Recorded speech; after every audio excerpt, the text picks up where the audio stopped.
Hey, what's up guys? Welcome back to another Blender tutorial. My name is Mite Oyama. Today we are going to create this sick sci-fi walk platform with Blender, of course. So let's make this.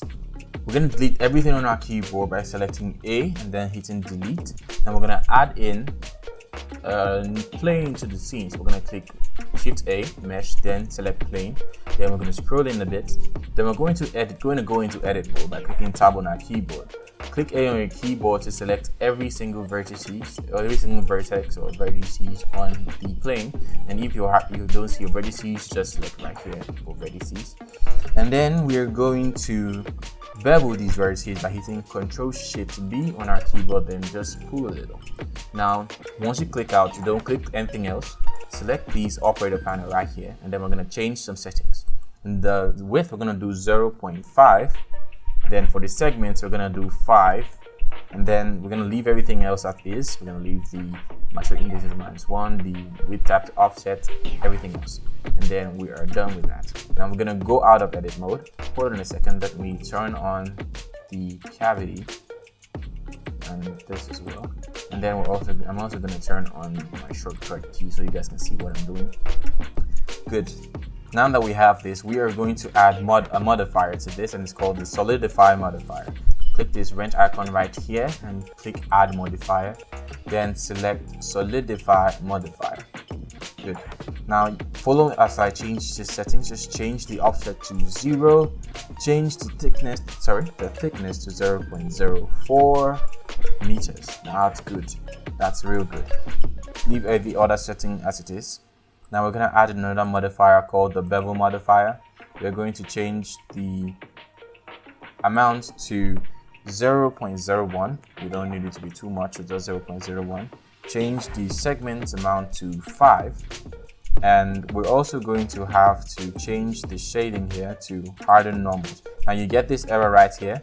The way for you to do that is by going over here and going into your normals and click auto smooth, shade smooth. And when you go back, it's gone. That's good. So now let's add one more modifier that is going to make everything look smoother around these edges. So we're going to add modifier, click subdivision surface modifier and change this to 2. And you can ignore this auto smooth or blah blah blah blah. It doesn't really matter right now for us. It's still gonna do the job. So the edges are perfectly smooth. That's good. That's good. Now we're going to duplicate this object many times to create that platform. Now we're not going to use Shift-D on our keyboard. That's just too much. So what we're going to do is use this modifier called the Array Modifier. Select this and let's duplicate it 3 more times. Shift-D, Shift. 3 more times? Yeah. Shift-D and Shift-D. Good. Now for the first one, we are going to leave the count. We are going to change the count to 4 because we want 4 of it. And then we're going to change the x on the x factor to 1.003 so that it wouldn't be touching the edge of the other plane. So you can hide this and move on to the next one. The next one, you're going to leave the count at 2. And you're going to change the x factor to -1.003 so that it would be on the other side. Then you can hide this, and then for the next one, the x is not what we're going for. We're going to leave the count at 2 still. Leave the count at 4. My bad. And it's not the x we're going for, so we're going to change this to 0. And it's the y we're going for. So we're going to do 1.003. It's going to go over to the other side. So we hide this as well. And then we do the same thing for this one, but we're going to leave the count at 2. Change this to 0, and then we change this to -1.003. So now this is what you will be left with, and this is what we want. That's good. Now that we are done with that, we're going to add in the UV spheres, okay? So we're going to hit Shift A on our keyboard, go into Mesh and select UV sphere. Go into top view by clicking 7 on your numpad keyboard area. That's going to be on the right side of your keyboard. So we are going to scale this down a bit. Click N on your keyboard and then go into items so you can easily set in these settings for the placement of this sphere. On the x-axis, we want it to be at 3 meters. On the y-axis, we want it to be at minus 1.01 meters. Yes. Then for the z-axis, we're gonna do 0.20. Yeah, so to just be a little bit above the ground. Now, right now it's bigger than the space that we want. We want to scale that down a bit so that it wouldn't touch the squares, and that is good. Right click and shade smooth. Go in here and click auto smooth. Good. That's good. That's good. So what do we need to do next? We need to create or distribute all the layers to their own collection. We select this platform first and click M on our keyboard and click new collection. Now we're going to call this planes, and then click OK. It's going to be moved to its own collection. Select the sphere as well. Click M on your keyboard and to name it spheres and click OK. Now we're going to have to duplicate these spheres the same way we did for the planes. So now let's go to top view again. While selecting your sphere, go into the wrench area, the modifiers tab, click add modifier and add array and duplicate it 3 more times, shift D, and shift D. So now for the first one, we are going to change the count to 3. So it's going to increase the number by 3. And then we're going to change the X right here to 5.3. That's good. And then we are going, I think I'm a bit off by a few smidge, but we'll fix that off. Let's just be sure what we're doing here first. On the second one, we are going to change the count to 3. Good. And then the x-axis is going to be minus 1.369. Good. You could always make everything place properly. You can do it yourself, but right now that's not what we are going to focus on. We need to focus on these numbers first, so we change the count to 4, and then the y axis, because we're not doing the x axis anymore, once it's on the y axis, we change this to 0, and the y axis is going to be minus 5.34. You know, the numbers are going to be different compared to anybody else's, because it depends on how little you scaled your what they call it, the sphere. So even right now, I'm looking at my notes and it's completely different because of how I had done it in the last design that I did, the design when I did it by myself. So it's gonna be different. So don't panic. You can change all these later. Right now, I'm just gonna compute all these points first, so that we'll be sure of what we are doing before we fix everything up. So we're gonna make this 1.250. You can skip this part and just focus on making things better for yourself.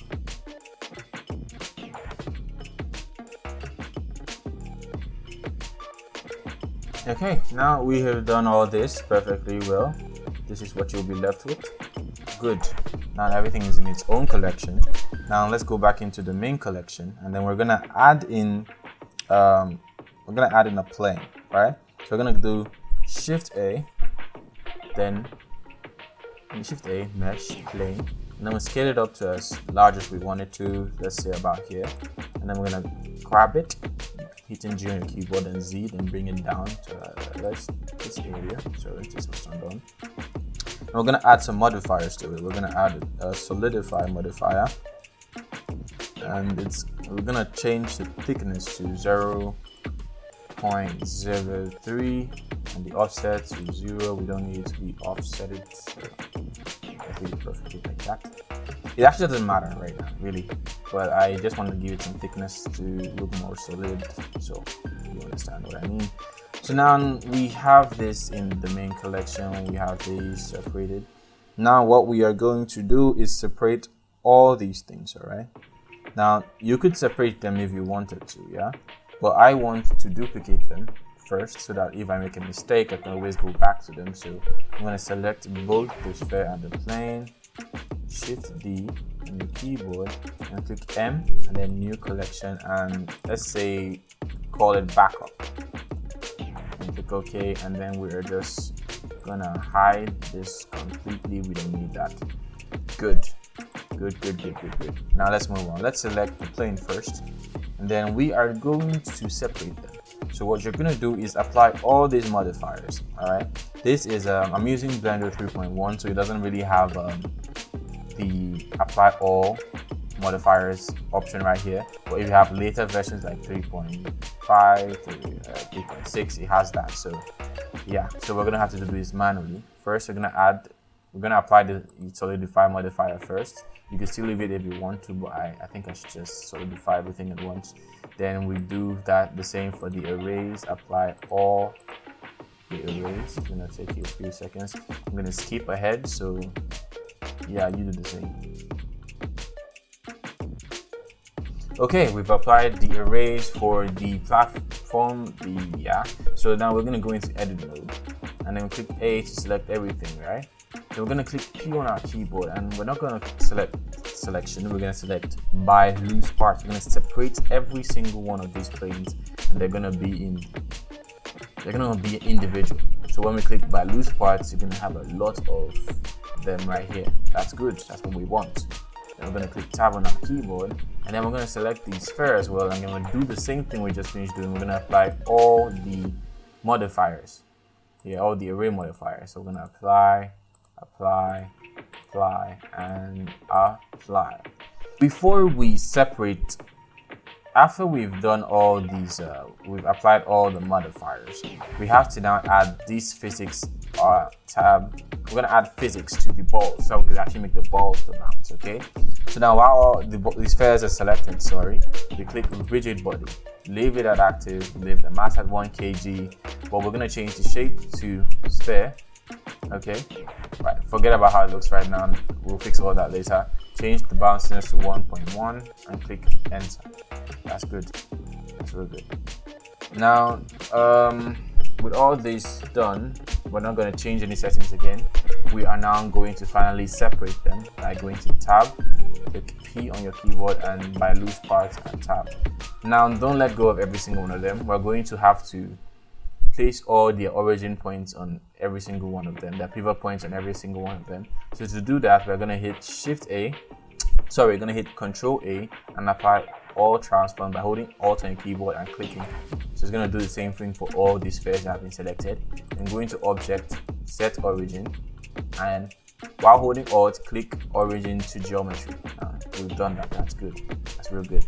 So now whenever we click play, it's going to bounce according to its own pivot point. Yeah. Now we're also going to add physics particle to the plane underneath right here. So we're going to add the rigid body. We're going to change the type to passive. Okay, so let's change this to box, and then change the bounciness to 1.1. Okay, what we're going to do now is we're going to click play on our keyboard so you can see how everything is going to come out. But you have to be at the first frame, so shift and left arrow to go to the first frame, and click space bar on your keyboard, and there it is. It's bouncing. Oh yeah, it is bouncing. Good. So now we're going to go to the first frame. Okay, so now we have been able to do all this, right? But now as you see how the balls are bouncing, they're all bouncing at the same time, falling at the same time. Now we could change that, and let's go in and select all the spheres by clicking its collection or right clicking it, and then select hierarchy or select objects. Select all the objects in the collection called spheres. Now we are going to go to Object, Transform, and we are going to click Randomize Transform, because this is one of the most powerful tools you're going to use in Blender. So you select that, and then you click the operator panel right here. Now you can click 1 or change this, but nothing's going to happen because every option right here is still at 0. Now what we want to randomize is the location of the Z. So now we want it to be like, let's say 0.5. That's too much. Let's say 0.05. Yeah, that seems good enough. We don't want it to be too randomized. Okay, but if you want it to be a little bit more randomized, let's say 0.08. Yes, that's good. You could always randomize it here with the C. I think this is good. So now we click play on our keyboard and see all bouncing at different intervals, and that's what we want. Now I accidentally added way too much bounciness on these balls, so let's see if we can change all that. Selecting everything, change the bounciness to not 1.1 but just 1.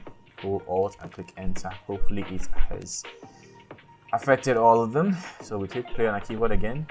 Yes, it has affected all of them. Good. The bounciness is not too much. That's what we wanted. Remember to save your work. I'm not gonna save mine because I've already done this. I don't need to save this, but you save yours. All right, always save your work. Now we are going to do the most interesting part of this whole thing. We're gonna add materials to all of our objects.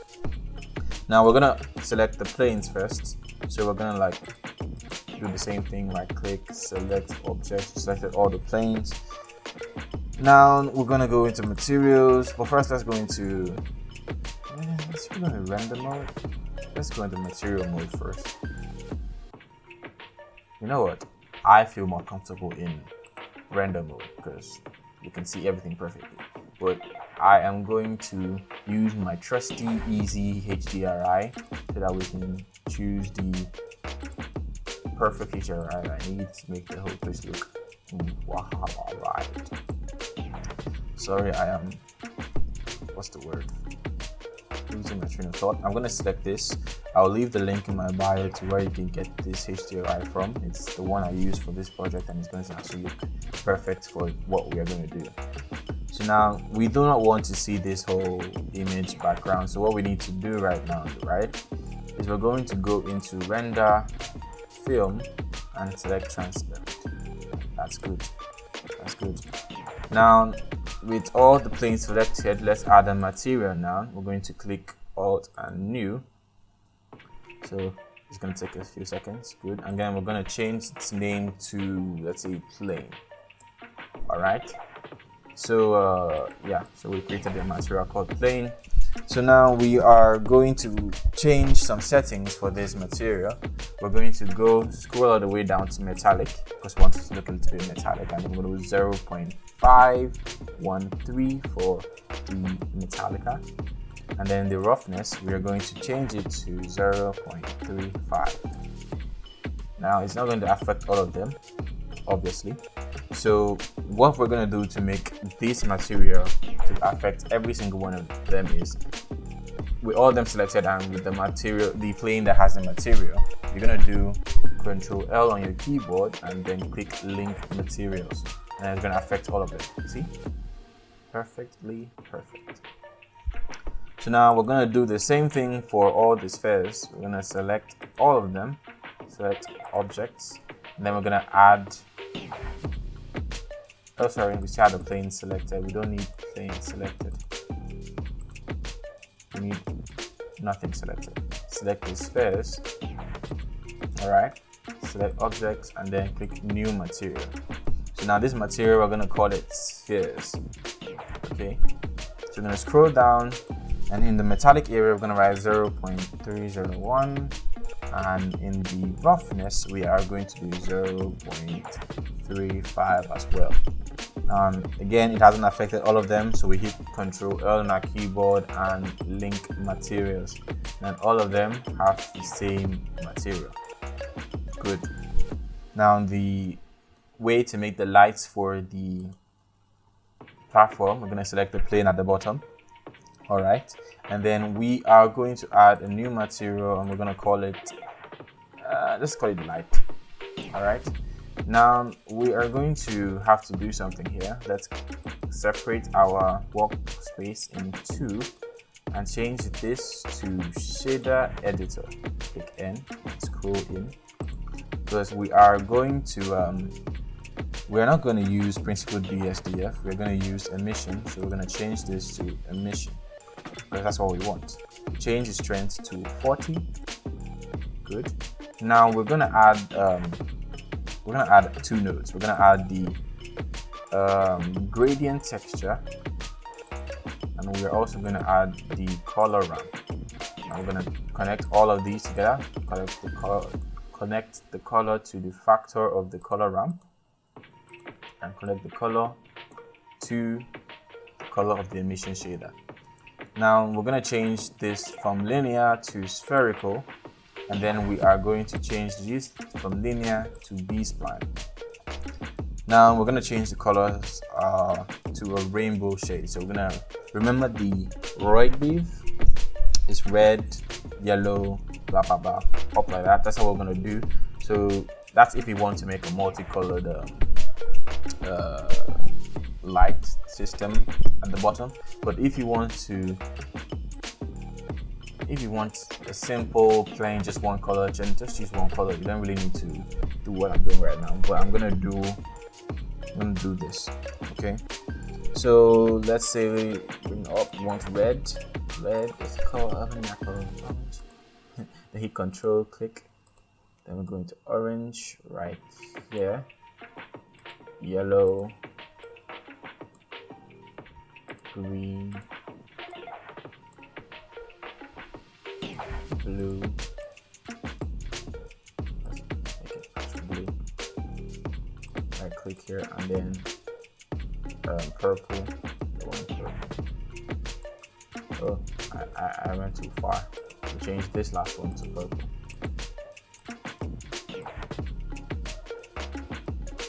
Okay, that's good.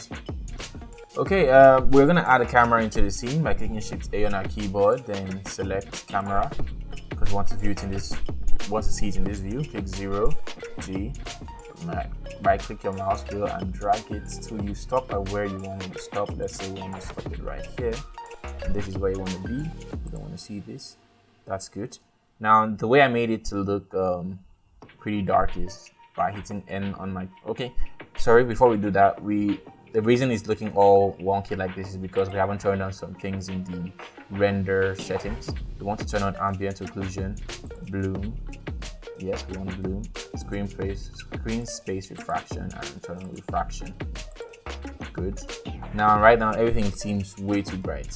So we're gonna go into the sky strength, and we're gonna do it to drop it to 0.15.